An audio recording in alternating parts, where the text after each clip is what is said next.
Sarah had been planning this trip for months. 3 nights in the Boundary Waters, she'd said back in June, showing Mike the permit confirmation on her phone. Just us, no cell service, no distractions, like the old days. Mike had smiled and kissed her forehead. Sounds perfect. That was before the promotion, before the late nights at the office and the arguments about priorities, before the distance that had grown between them like something living and cold. But Sarah had kept the permit, and when their anniversary rolled around in early October, she reminded him they were going. "I don't know if now's the best time," Mike had said. "It's never the best time. That's the point." So here they were, 3 portages deep into the wilderness, setting up camp on a small island in the middle of a lake so remote it didn't have a name on the map, just a number, 47B. The campsite was perfect. A clearing near the water with a fire ring made from blackened stones, a decent spot for the tent, and a view across the lake that made the whole world feel quiet. "See?" Sarah said, driving a tent stake into the soft ground. "This is exactly what we needed." Mike nodded, but he was already pulling out his phone, checking for the signal he knew wouldn't be there. Old habits. "Mike?" "Sorry." He pocketed it. "You're right. This is good."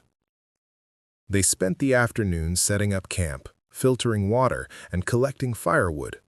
By the time the sun started to set, they had a fire going and were cooking freeze-dried chili over the flames. "Remember the first time we went camping?" Sarah asked. "That disaster in the Smokies?" Mike laughed. "When it rained for 3 straight days and we both got poison ivy?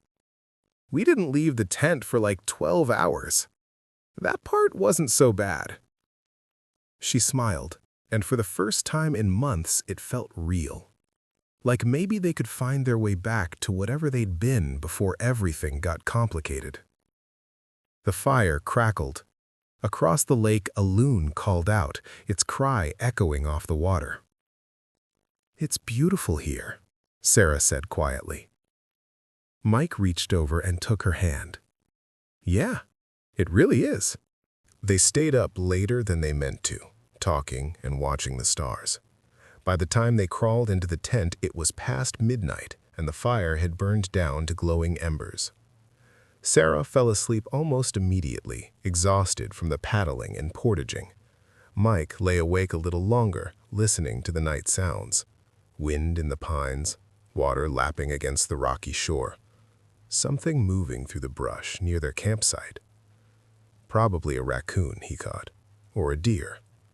He was almost asleep when he heard it again, closer this time.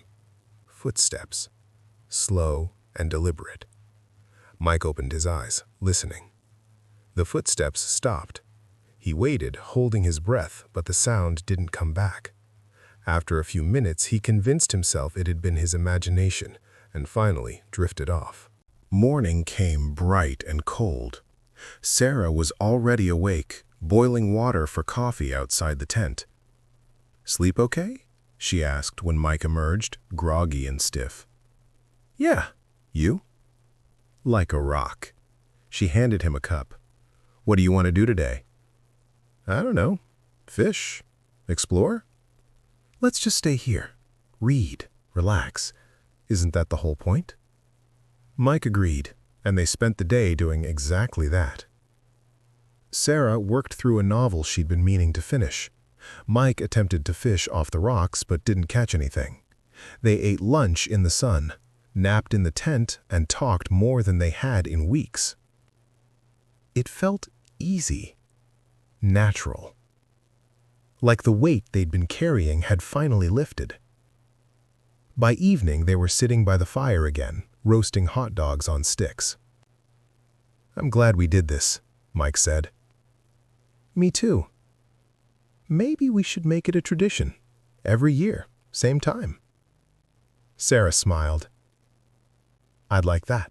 That night, Mike woke to the sound of something moving outside the tent.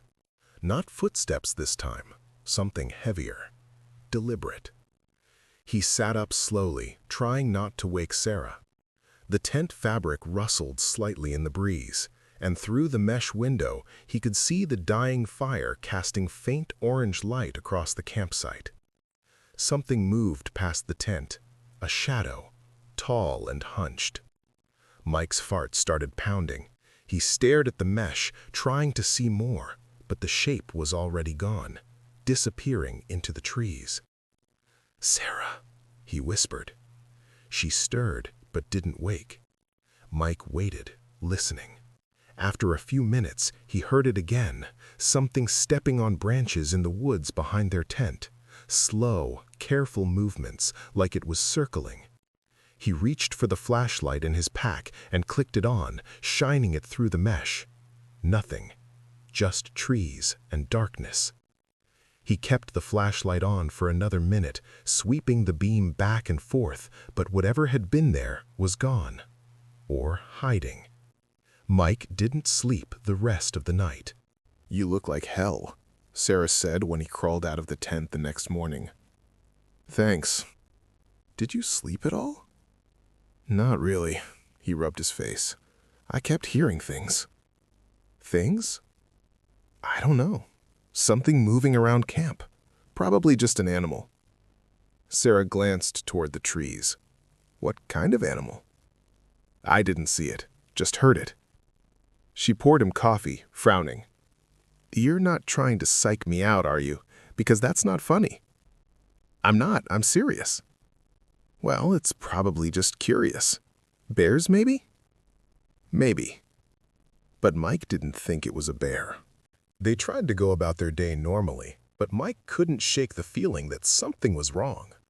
Around noon, while Sarah was down by the water refilling their bottles, Mike walked the perimeter of the campsite. He wasn't sure what he was looking for. Tracks maybe, or some sign of what had been moving around the night before. He found it near the back edge of camp, where the trees thickened. Tracks.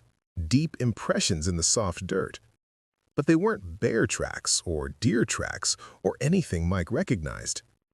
They were long, maybe 10 inches, and narrow, with 4 distinct marks that looked almost like clawed fingers. The spacing was wrong too wide, like whatever made them had been walking on 2 legs. Mike crouched down, staring at the prints. What the hell? Find something? He jumped. Sarah was behind him, carrying the water bottles. Jesus, you scared me. Sorry. She looked past him at the tracks. What is that? I don't know, Mike said again. He stood up, brushing dirt off his hands. Don't know. She knelt beside him, studying the prints. That's weird. Yeah. You think it's dangerous? I don't know, Mike said again. He stood up, brushing dirt off his hands. But I think we should be careful tonight. Keep the fire going. Maybe take turns staying awake. Sarah looked at him like he was overreacting, but she didn't argue. That afternoon, while Mike was gathering more firewood, Sarah noticed something else. Their food bag, the one they'd hung from a tree branch to keep it away from animals, was on the ground. The rope hadn't broken. It had been untied. Mike! He came running, and she pointed at the bag. Did you take this down? No, I thought you did. They stared at the bag. It was open, and half their food was gone. The freeze-dried meals, the trail mix, the energy bars, all missing. An animal couldn't untie a rope, Sarah said slowly. I know. So what did? Mike didn't answer. He was looking at the tree branch where the bag had been hanging. There were scratches in the bark, deep gouges that ran vertically down the trunk, like something had climbed up. We should leave, Sarah said. It's almost dark. We'd never make it back to the car before nightfall. Then what do we do? Mike looked at her. We survive the night, and we leave first thing in the morning. They built the fire as big as they dared, feeding it constantly to keep the flames high. Mike had his knife out, just a small folding blade, but it made him feel slightly less helpless. Sarah sat close to him, her arms wrapped around her knees. "What do you think it is?" she asked quietly. "I don't know." "People don't just disappear out here, right? I mean, if something was dangerous, they'd close the area." "Sarah?" "I'm just saying." "Sarah, look." She followed his gaze. Across the fire, just beyond the circle of light, something was standing in the trees. It was tall, taller than a man, and hunched forward, its long arms hanging almost to the ground. Its skin was pale, almost gray, stretched tight over a skeletal frame. Its head was wrong, too elongated, with sunken eyes that reflected the firelight like an animal's. It didn't move, just stood there, watching them. "Oh my God," whispered Sarah. Mike's hand tightened on the knife. "Don't run." "What is it?" "I don't know. Just stay still." The creature tilted its head, studying them. Then, slowly, it stepped closer. Mike could see it more clearly now. Its fingers were too long, ending in curved claws. Its mouth hung slightly open, revealing rows of needle-like teeth. It moved with an unsettling fluidity, like its joints bent in ways they shouldn't. "Mike." The creature stopped at the edge of the firelight. It made a sound, a low, clicking noise deep in its throat. Then it circled to the left, staying just out of reach of the fire. Mike turned, keeping his eyes on it. "Whatever happens, stay close to the fire. It doesn't like the light." "We can't stay here all night." "We don't have a choice." For the next 2 hours, the creature circled their camp. Sometimes it disappeared into the trees, and they'd hear it moving through the brush, branches snapping, leaves rustling.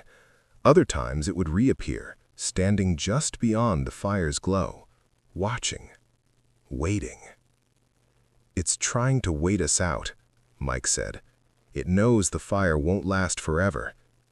"So what do we do?" Mike looked at the lake. It was maybe 30 yards to the water. Their canoe was pulled up on the shore. "We make a run for it." "Are you insane?"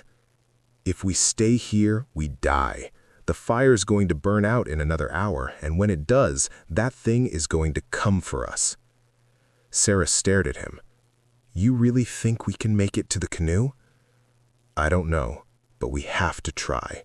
They gathered what they could: the paddles, the remaining water bottles, the flashlight.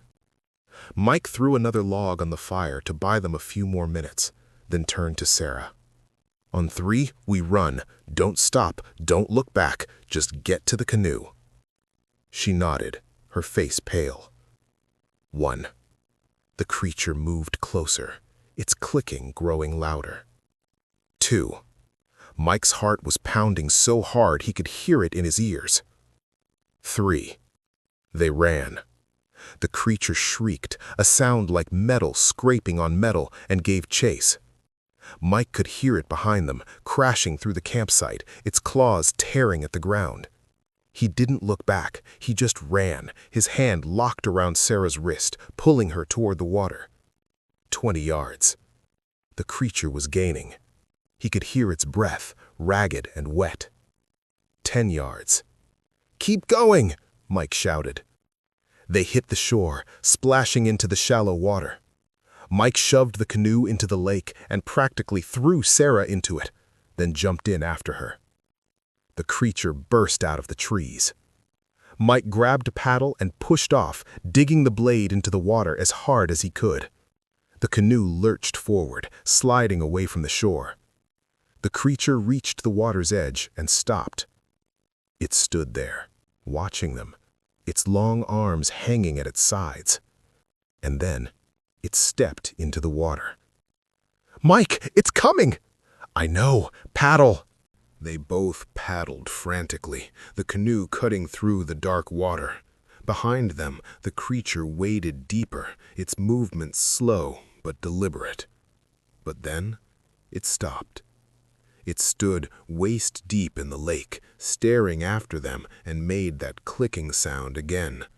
Then it turned and disappeared back into the trees.